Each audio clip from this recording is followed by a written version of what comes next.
आज मी तुमच्यासोबत माझ्या नवऱ्याची फिशमधली सगळ्यात आवडती डिश म्हणजेच कोळंबी सुक्काची खास रेसिपी शेअर करणार आहे. आणि मी ज्या पद्धतीने कोळंबी सुक्का बनवते ना, तुम्ही जिथे 2 चपाती खात असाल तिथे नकळत 4 चपाती खाल, कारण ही रेसिपी आहे इतकी चविष्ट. आता तुम्हीच बघा, हा कोळंबी सुक्का पाहूनच तोंडाला पाणी सुटतंय ना. आणि तुम्हाला ही कोळंबी खूप आवडत असेल ना, तर मग एकदा नक्की माझ्या पद्धतीने हा कोळंबी सुक्का करून बघा. खूप सोपी रेसिपी आहे आणि अवघ्या 10 मिनिटात तयार होते. आणि सर्वात महत्त्वाचं तर हे की आपल्या घरात उपलब्ध असलेल्या साहित्यामध्ये ही रेसिपी बनवून तयार होते. म्हणून हा व्हिडिओ शेवटपर्यंत नक्की बघा. ही कोळंबी आजच फिश मार्केटमधून आणलेली आहे. एकदम फ्रेश आहे. कोळंबी साफ करणं खूप महत्त्वाचं असतं, कारण ती नीट साफ केली तर चवही छान येते आणि खायची मजाही वाढते. मी आधी कोळंबीचं डोकं काढून घेते, मग सोल काढून मधली काळी शीर काढते. नंतर कोळंबी 4-5 वेळा स्वच्छ पाण्याने धुवून घेते. इथे मी पूर्ण कोळंबी साफ करून घेणार आहे. त्यानंतर कोळंबी सुक्कासाठी लागणारे साहित्य बघूया. इथे मी 3 कांदे घेतलेले, ते अशा पद्धतीने कट करून घेतलेले आहेत. त्यानंतर इथे टोमॅटोसुद्धा घेतलेला आहे आणि त्यासोबतच इथे आंबटमध्ये मी आंब्याचा आंबट म्हणजे आंबोशी घालणार आहे. आणि एक महत्त्वाचं म्हणजे ह्यामध्ये मी कांद्याची पात घालणार आणि कांद्याची पात घातल्यामुळे हा कोळंबी सुक्का खूप छान बनून तयार होतं. आणि त्यासोबतच इथे घेतले आलं, लसूण, मिरची याचं वाटण. आणि हे आहे कोळंबी साफ करून घेतलेली. आणि कोळंबी सुक्कासाठी लागणारे सर्व साहित्य आपल्या घरी उपलब्ध असतातच. चला तर मग आता कोळंबी सुक्काची रेसिपी करायला सुरुवात करूयात, तीसुद्धा अगदी 10 मिनिटात होणारी. चला, इथे मी कढई ठेवून घेतलेली आहे. कढई व्यवस्थित गरम झाली की त्यामध्ये मी तेल घालून घेणार आहे. तेल तुम्ही तुमच्याप्रमाणे कमी जास्त घालू शकतात. आणि तेल व्यवस्थित गरम झाल्यानंतर त्यामध्ये कांदा घालून घ्यायचा आणि कांदासुद्धा व्यवस्थित परतून घ्यायचा आहे. पण कांदा परतताना एक महत्त्वाची टिप्स की गॅस मंद आचेवरच ठेवायचा आहे, कारण मंद आचेवरती कांदा परतून घेतला ना की कोळंबी सुक्कामध्ये कांद्याचं खूप छान चव येते. आणि बरेच जण इथे चूक करतात, त्यामुळे कोळंबी सुक्का पाहिजे तशी चवीला होत नाही. म्हणून ही टिप्स खूप महत्त्वाची आहे. आणि मी तुम्हाला पुढे दाखवणारच आहे की कांदा कसा परतून घ्यायचा आहे तो. आणि इथे तुम्ही बघा की कांद्याचा हळूहळू रंगसुद्धा बदलायला सुरुवात झालेली आहे. आणि तुम्ही आपल्या चॅनलवर नवीन असाल तर नक्की चॅनलला सबस्क्राईब करून घ्या. आणि व्हिडिओ आवडत असेल तर लाईक करा, कमेंट्स करा आणि शेअरसुद्धा करा. आणि त्यानंतर इथे आलं, लसूण, मिरची याचं वाटण घालणार आहे. आणि वाटणसुद्धा व्यवस्थित तेलामध्ये परतून घ्यायचं आहे. वाटणमधला जो काही कच्चापणा आहे तो राहिला नाही पाहिजे, तर त्या पद्धतीने ते परतून घ्यायचं आहे. आणि ही सर्व प्रोसेस तुम्हाला मंद आचेवरच करायचं आहे. आणि तुम्हाला कोळंबीपासून वेगवेगळ्या रेसिपी बनवून खायला आवडत असतील ना, तर आपल्या चॅनलवरती कोळंबीपासूनच्या अनेक रेसिपी आहेत, तर तुम्ही तिथे जाऊन नक्की बघा. आणि इथे बघा की कांदा आणि वाटण व्यवस्थित इथे परतून झालेलं आहे. त्यानंतर ह्यामध्ये मी घालणार आहे हिरव्या कांद्याची पात, जी मी अशा पद्धतीने कट करून घेतलेली आहे. जास्त बारीक कट करायचं नाही आहे, तर अशा मीडियम साईजमध्ये ते कट करून घ्यायचं आहे. आणि ते टाकल्यानंतर ते व्यवस्थित एकदा मिक्स करून घ्यायचं आहे. आणि मार्केटमध्ये एकदम कांद्याची पात मिळायला सुरुवात झाली की आमच्या घरी तर कोळंबी सुक्का हा ह्याच पद्धतीने केला जातो, कारण कांद्याची पात घालून जर तुम्ही एकदा कोळंबी सुक्का बनवलात ना, का त्याची चव ही खूपच अप्रतिम असते. तर तुम्ही सुद्धा एकदा नक्की बनवा. त्यानंतर ह्यामध्ये घालणार आहे आंब्याचं आंबट म्हणजे आंबोशी, आणि त्यासोबतच टोमॅटो हे दोन्ही घालणार आहे, कारण टोमॅटो आणि आंब्याचा आंबट ह्याचं दोघांचा आंबट त्या सुक्कामध्ये उतरतो. त्यामुळे हा कोळंबी सुक्का मस्त आंबट असं बनून तयार होतो. आणि जर तुम्ही टोमॅटो जर घालणार असाल तर थोडंसं आंबोशी जरा कमी घालायची. जर आंबोशी म्हणजे आंबट काहीच घालणार नसेल तर मग टोमॅटो जरा जास्त घाला. तर चला, इथे हे दोन्ही व्यवस्थित परतून घ्यायचं आहे. आणि हिवाळ्यात तर कांद्याची पात ही भरपूर मिळते, त्यामुळे कांद्याची पातीचा वापर करून वेगवेगळ्या रेसिपी ह्या बनवल्याच पाहिजे. आणि तुम्हाला त्याच्या रेसिपी अजून बघायचं असतील तर ते सुद्धा आपल्या चॅनलवरती आहे, तर तुम्ही तिथे जाऊन नक्की बघा.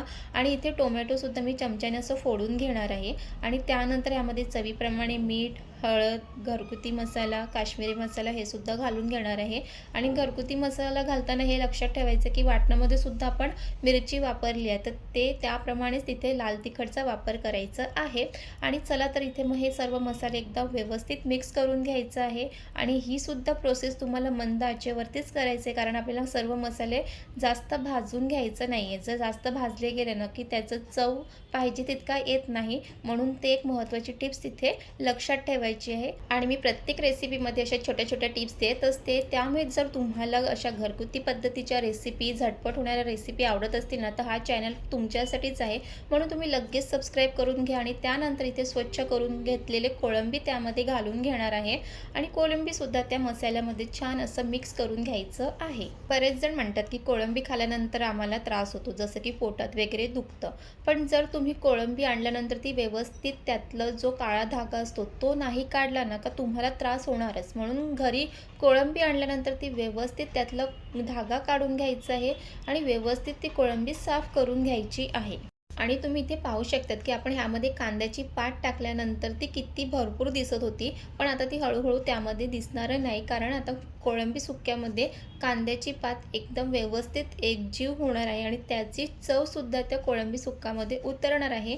तर अशा पद्धतीने इथे तुम्ही पाहू शकता की इथे कोळंबीसुद्धा व्यवस्थित मसाल्यामध्ये छान मिक्स करून झालेली आहे आणि त्यानंतर आपण झाकण झाकून एक 5 मिनिटाची छान वाफ काढून घ्यायची आहे मंद आचेवरती। आणि चला इथे आपण 5 मिनिटं त्याची वाट बघूया आणि व्हिडिओ शेवटपर्यंत नक्की बघा, कारण मी आता तुम्हाला अजून एक महत्त्वाची टिप्स ही पुढे जाऊन सांगणार आहे। त्यामुळे व्हिडिओ हा शेवटपर्यंत नक्की बघा आणि स्किप तर अजिबात करू नका। चला इथे 5 मिनिटं झालेली आणि इथे तुम्ही पाहू शकतात की कोळंबीला छान अशी वाफ आलेली आहे आणि ही तुम्हाला कोळंबी सुक्का ही पूर्ण वाफेवरच करायची, त्यामध्ये पाणी घालायचं नाही आहे। त्यामुळे कोळंबी सुक्का खूप चवीला अप्रतिम बनून तयार होते आणि नवऱ्याची आवडती डिश असेल ना, आपण ती अजून जरा जास्तच प्रेमाने बनवतो आणि ह्या गोष्टीशी तुम्ही सुद्धा सहमत असाल ना, तर नक्की कमेंट्स करून सांगा। तर चला इथे मी प्रेमाने ते व्यवस्थित मिक्स करून घेतलेलं आहे आणि त्यानंतर या कोळंबीला अजून छान चव येण्यासाठी त्यामध्ये शेवटी गरम मसाला घालायचा आहे। गरम मसाला घातल्यामुळे हा कोळंबी सुक्काला खूप छान चव येते, तर ही एक महत्त्वाची टिप्स आहे आणि गरम मसालासुद्धा व्यवस्थित मिक्स करून घ्यायचा आहे आणि गरम मसाला टाकल्यानंतर आपण एक झाकण झाकून फक्त 2 मिनिटाची एक वाफ काढून घ्यायची आहे आणि इथे तुम्ही पाहू शकतात की चमचमीत असा कोळंबी सुक्का हा बनून तयार झालेला आहे। पण अजून बनून तयार झालेला नाही आहे, कारण अजून त्यामध्ये आपण एक गोष्ट टाकणार आहे की त्याच्यामुळे त्या कोळंबी सुक्काला अजून छान चव येणार आहे। चला तर मग वरतून असं भरभरून हिरवी कोथिंबीर घालूया आणि हिरवी कोथिंबीर टाकल्यानंतर खरंच हे कोळंबी सुक्का दिसायला अजून खूप छान दिसत आहे, कारण एखादी डिश दिसायला छान असली की आपल्या तोंडातून पाणी सुटायला सुरुवात होते, जसं की आता तुमचंसुद्धा ही व्हिडिओ पाहून तोंडाला पाणी सुटलेलं आहे। मग ही रेसिपी तुम्ही नक्की ट्राय करा आणि मी तुम्हाला व्हिडिओच्या सुरुवातीलाच सांगितलेलं की ही रेसिपी अगदी सोपी आहे, 10 मिनिटात होणारी आहे आणि घरच्या साहित्यात बनून तयार होणारी आहे। फक्त कांद्याची पात आणा आणि हा असा कोळंबी सुक्का बनवून खा।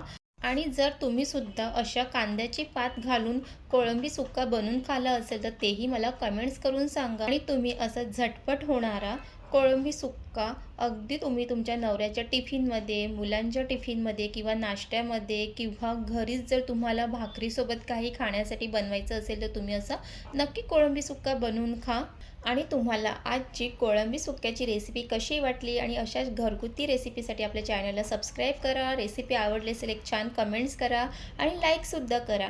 चला तर मग मी आता माझ्या नवऱ्याला मस्त गरमागरम कोळंबी सुक्का खायला देते आणि तुम्हीसुद्धा तुमच्या नवऱ्यासाठी ही स्पेशल कोळंबी सुक्क्याची रेसिपी नक्की बनवा, कारण तुमची तारीफ केल्याशिवाय तुमचा नवरा थांबणार नाही। म्हणून हे नक्की ट्राय करा आणि तुमच्या मित्रमैत्रिणींना जर कोळंबीपासून वेगवेगळ्या रेसिपी खायला आवडत असेल तर त्यांनासुद्धा ही रेसिपी नक्की शेअर करा आणि पुन्हा भेटूया अशा छान रेसिपीसोबत। तिथपर्यंत मस्त खा, मस्त राहा आणि पूर्ण व्हिडिओ पाहिल्याबद्दल तुमचा मनापासून धन्यवाद। आणि तुम्ही जो आपल्या चॅनलवरती भरभरून प्रेम देत आहात तसाच प्रेम तुमचं शेवटपर्यंत असू द्या आणि थँक्यू, बाय बाय।